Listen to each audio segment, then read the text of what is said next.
तो स्वागत है आपका डार्विन जस्टिस के दूसरे अंक में, जिसे लिखा है प्रवीण कुमार ने। तो चलते हैं कहानी की ओर। हाँ, तो मैं कह रहा था कि अनय और चश्मिश पहली बार एक दूसरे से कनक उच्च विद्यालय में मिले थे। उस दिन जैसे और बच्चे स्कूल आए, ये दोनों भी आए। मैं भी आया था, लेकिन तब मुझे यह पता नहीं था कि आने वाले समय में ये दोनों मेरी कहानी के पात्र बनने वाले हैं। यह कहानी जो अभी आप सुन रहे हैं इसलिए बनी कि मेरे सामने से बहुत कुछ बह गया, कभी न लौट कर वापस आने के लिए। बह गई चीज़ें लौट कर कब वापस आई हैं, जो हमारा लंगोटिया यार आता। लेकिन मुझे लगा कि दोनों को लौट आना चाहिए, ताकि दुनिया को पता चले कि कोई यूं ही नहीं अचानक दुनिया से चला जाता है। इसलिए मैंने तय किया कि मैं इस कहानी को कहूँगा, उन्हें किताबों में ही सही पर लौटा लाऊंगा। मुझे कहानी कहनी है और आपको कहानी पढ़नी है, और पढ़ने में मज़ा भी आना चाहिए। यदि मैं इस बात का ख्याल रखता हूँ तो मुझे कहानी कनक उच्च विद्यालय से तो शुरू करनी चाहिए, पर ठीक उनके मिलने से पहले दिन से नहीं। मुझे कहानी कनक उच्च विद्यालय से शुरू तो करनी चाहिए, पर ठीक उनके मिलने के पहले दिन से नहीं। शुरुआती दिनों में ऐसा कुछ नहीं था उनके बीच, जहाँ से कहानी शुरू करने लायक सामग्री हो और आप उसमें रुचि ले सकें। हर इंसान का जीवन एक कहानी है, बस कहानी को समेट कर कहने का फ़र्क होता है कि आप उसे कैसे कहें कि पढ़ने वाला बोर ना हो। तो कहानी शुरू करता हूँ। 23 अक्टूबर 1990, दिन मंगलवार, कनक उच्च विद्यालय माखनपुर, जहाँ स्कूल में दोनों एक दूसरे के आगे पीछे बैठे हैं। अनय आगे बैठा और चश्मिश ठीक उसके पीछे बैठी है। चश्मिश, थोड़ा अजीब नाम है ना? चश्मिश का नाम चश्मिश नहीं था, नाम तो कुछ और था। लेकिन जब कहानी लिखने बैठा तो सोचा उसके परिवार किसी उलझन में न पड़ जाए।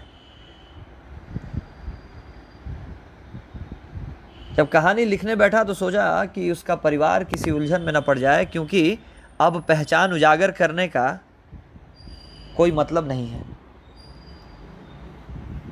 इसलिए उस लड़की को मैं यहाँ उस नाम से पुकार रहा हूँ जिस नाम से अनय उसे चिढ़ाया करता था।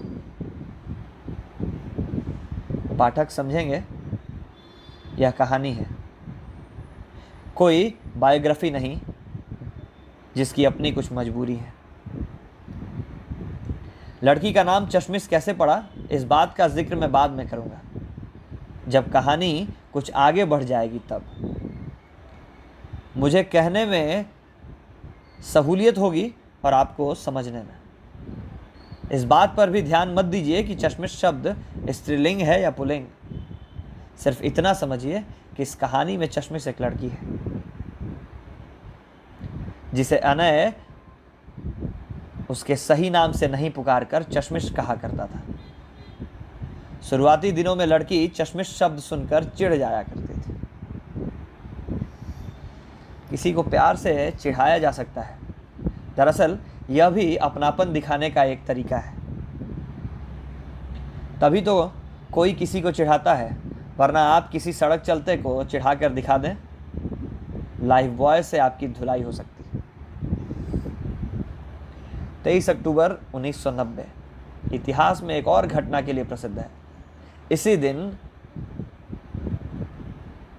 अलस सुबह बिहार के समस्तीपुर में लाल कृष्ण आडवाणी की राम रथ यात्रा को रोक दिया गया था। आडवाणी जी गिरफ्तार कर लिए गए थे। इस रथ को सोमनाथ से चलकर अयोध्या तक जाना था, रामलला के पास, लेकिन रथ को समस्तीपुर में ही रोक दिया गया था। इस घटना का जिक्र मैं इसलिए कर रहा हूं कि उस दिन जब क्लास में टीचर इस बात का जिक्र कर रहे थे कि आडवाणी जी को गिरफ्तार नहीं करना चाहिए था, तब हम बच्चे भौतिक विज्ञान के प्रश्न पत्र के साथ माथापच्ची कर रहे थे। इसी जिक्र के दरमियान अनय पीछे पलटा था, अपने पीछे बैठी चश्मिश से कलम मांगने, और चश्मिश इस मांग पर मुस्कुराई थी। जैसे कुदरत ने तब एक साजिश रची थी, उस मुस्कुराहट के बहाने कि एक कहानी बननी थी। तुम मुस्कुराओ, जैसे कुदरत ने चश्मिश से कहा था, और चश्मिश मुस्कुरा दी थी। उतना ही जितने से कल के लिए उम्मीदें जिंदा रहें। तुम मुस्कुराओ, जैसे कुदरत ने चश्मिश से कहा था, और चश्मिश मुस्कुरा दी थी। उतना ही जितने में कल के लिए उम्मीदें जिंदा रहें। इन्हीं उम्मीदों के भरोसे तो अनय आगे बढ़ेगा। जो कुछ भी उस दिन दोनों के बीच हुआ था, अगले दिन के लिए उस मुस्कुराहट ने उम्मीदें खोल दी थी, और अगले दिन एक फटी हुई एड़ी को एक मासूम से अंगूठे ने चूम लिया था। और अगले दिन एक फटी हुई एड़ी को एक मासूम से अंगूठे ने चूम लिया था। कनक उच्च विद्यालय बिहार के एक बड़े से गांव माखनपुर के उत्तरी किनारे पर स्थित है। उस गांव के परिचय के लिए मैं सिर्फ बिहार शब्द का इस्तेमाल कर रहा हूं। मन में था जिला और थाने का जिक्र करूं, फिर सोचा कि माखनपुर और बेलापुर से भी काम चल सकता है। अनय माखनपुर का रहने वाला था। तब माखनपुर एक बड़ा सा गांव था, जिसकी आबादी लगभग 10,000 के आसपास रही होगी, जहां विभिन्न जातियां रहती थीं और प्रत्येक जाति का अपना मोहल्ला था। बभन टोली, चमर टोली, कहर टोली, गोबर टोली, नोनिया टोली। इस तरह से माखनपुर कई टोलों में बटा था। बभन टोली में सिर्फ बाभन और बाभनों के ही घर थे, चमर टोली में चमारों के, कहर टोली में सिर्फ कहारों के घर थे। ऐसा था माखनपुर।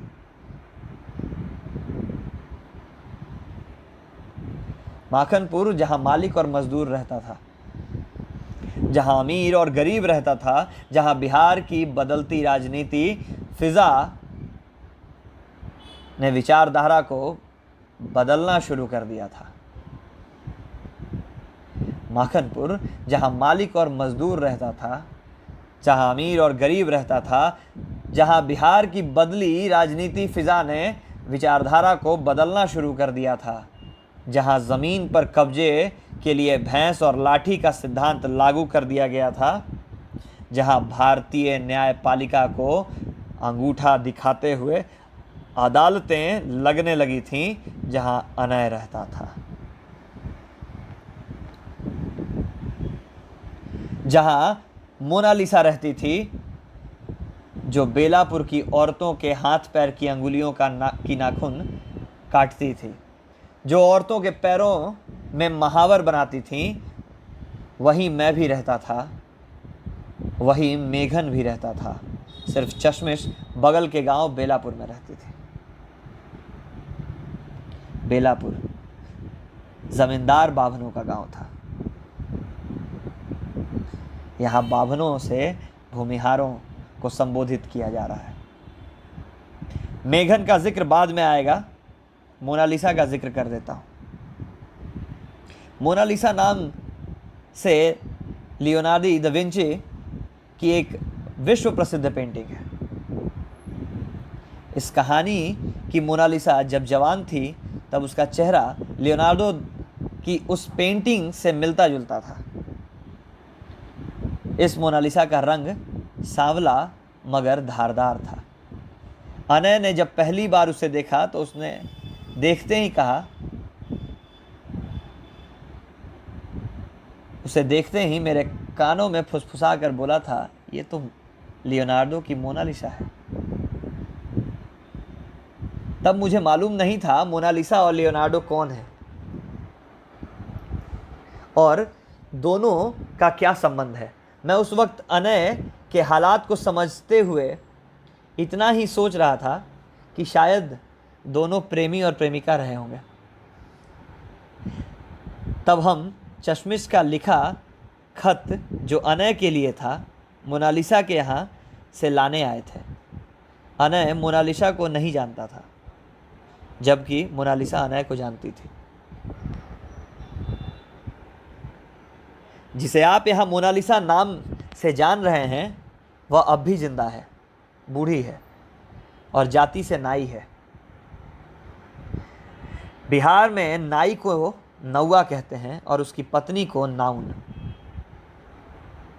मैं उसे यहाँ मोनालिसा ही कह रहा हूँ। उसे अब तक नहीं मालूम कि वह किसी किताब का हिस्सा बन गई है। उसे नहीं मालूम कि उसकी ऐतिहासिक चुगली एक किताब में दर्ज हो गई। एक चुगली जिससे किसी की जान चली गई, जिसका औचित्य निर्धारित किया गया था इतिहास की किताबों में घुसकर कि उसके पूर्वजों के साथ बाभन पिछले कई पीढ़ी से ज़मीन के बंटवारे में अन्याय करते आए हैं। जिस चुगली का मैं जिक्र कर रहा हूँ वह चुगली चश्मिश के खत से चुराई गई थी कि दोनों आज कहाँ मिलने वाले हैं। लेकिन कुछ लोगों का कहना है कि मोनालिसा को अक्षर का ज्ञान तक नहीं था। कौन जानता था कि लियोनार्डो दा विंची ने जिस महिला की पेंटिंग बनाई थी, पेंटिंग की वह महिला पेंटिंग कैनवास से 500 साल बाद निकलकर बिहार के एक गांव में चुगली करेगी। कौन जानता था इतिहास की किताबों में उसके पूर्वजों के साथ जो अन्याय हुआ था चुपके से उसका बदला लेगी। मैं यह दावे के साथ नहीं कह सकता कि चुगली किसी रणनीति का हिस्सा थी या बस संयोग से हो गई थी। जैसे यह संभव है कि लियोनार्डो ने कोई योजना बनाकर मोनालिसा की पेंटिंग न बनाई हो, मोनालिसा का बन जाना संयोग मात्र हो। मैं कहानी कह देता हूँ, बाद में आप लोग खुद तय कर लीजिएगा कि मोनालिसा सचमुच में अपराधी थी या ऐसा हो जाना सिर्फ संयोग मात्र था। आज के अंक में बस इतना ही, फिर मिलेंगे नए अंक के साथ।